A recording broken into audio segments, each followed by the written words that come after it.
नमस्कार। मैं कर्नल कुलकर्णी फिर आप लोगों के साथ एक किस्सा सुनाने के लिए आया हूँ। इससे पहले कि मैं वो किस्सा सुनाऊँ, आप लोगों को उस जगह के बारे में पता होना चाहिए जहाँ पर ये घटना घटी है। और आप उसके साथ ही बाद में पता कर सकते हैं कि वहाँ के लोग, वहाँ का हालात, वहाँ का एडमिनिस्ट्रेशन और ये जो मैं चीज़ बोल रहा हूँ, इनका क्या महत्व है उस उन लोगों के लिए। ये घटना है मनेगाँव की। अभी मनेगांव ये अरुणाचल में एलोंग डिस्ट्रिक्ट में एक जगह है जो कि चाइनीज़ बॉर्डर की तरफ है। मेरी वहाँ पोस्ट थी। मेरे साथ एक असम राइफल की कंपनी थी, एक एसबी का सिक्योर का एक पोस्ट था और टेक्निक तुम्हारे उनके सिग्नल वगैरह के कुछ लोग थे वहाँ पे। तो कुछ लोग तो पोस्ट में रहते थे और कुछ लोग नीचे नीचे गांव में रहते थे। और हम लोगों के पास वहाँ खच्चर हुआ करते थे। 62 के में वहाँ पे कहते हैं कि चाइनीज़ आए थे वहाँ तक। अब वो जो पोस्ट है वो चाइना बॉर्डर से सिर्फ वॉकिंग डिस्टेंस में अगर आप जाओगे तो 2.5 घंटे का रास्ता है पैदल।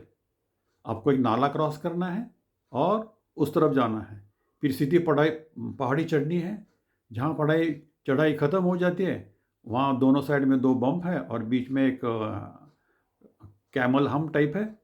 वहाँ जाके आप खड़े रहोगे तो आपको सामने चाइना का पोस्ट दिखाई देता है। अभी उसका नाम तो मुझे पता नहीं कौन से पोस्ट का, लेकिन वहाँ वो दिखाई देता है और दूर से आप देख सकते हो कुछ गाड़ियाँ आ रही है जा रही है नंगी आँख से। उसमें दूरबीन के अगर दूरबीन लगाओगे तो शायद और अच्छा दिखाई देगा और दिखाई दे। लोग खेलते हैं, कोई फुटबॉल खेल रहा है, कोई वॉलीबॉल खेल रहा है, वो दिखाई देता था। अब वो पोस्ट जो थी वो मेरी एयर मेंटेन पोस्ट थी। मतलब वहाँ रोड हेड नहीं था, रास्ता नहीं था, ना कोई गाड़ी आती थी, ना कोई खच्चर आते आ सकते थे।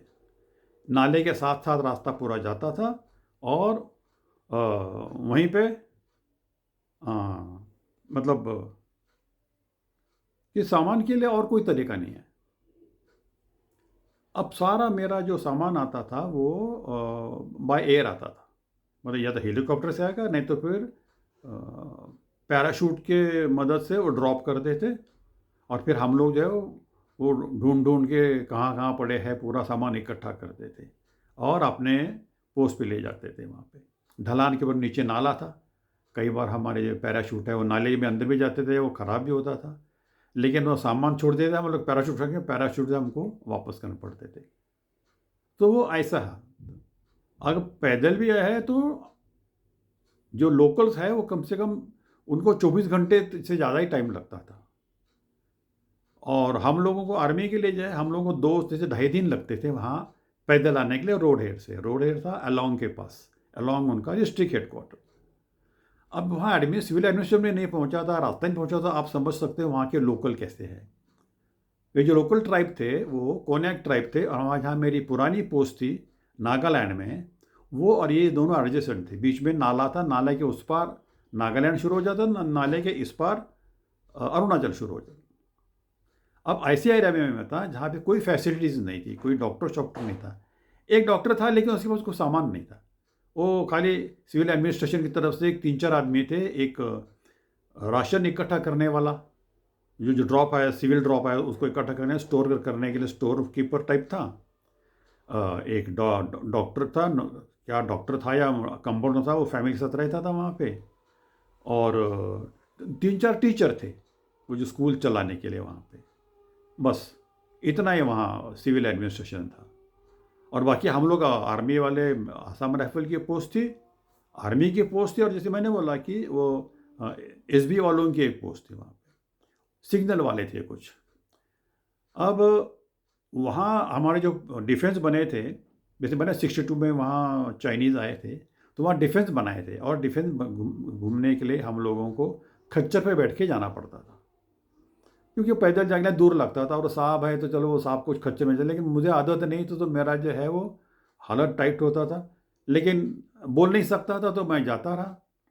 अब आदत नहीं तो मेरे कमर में दर्द शुरू हो गया।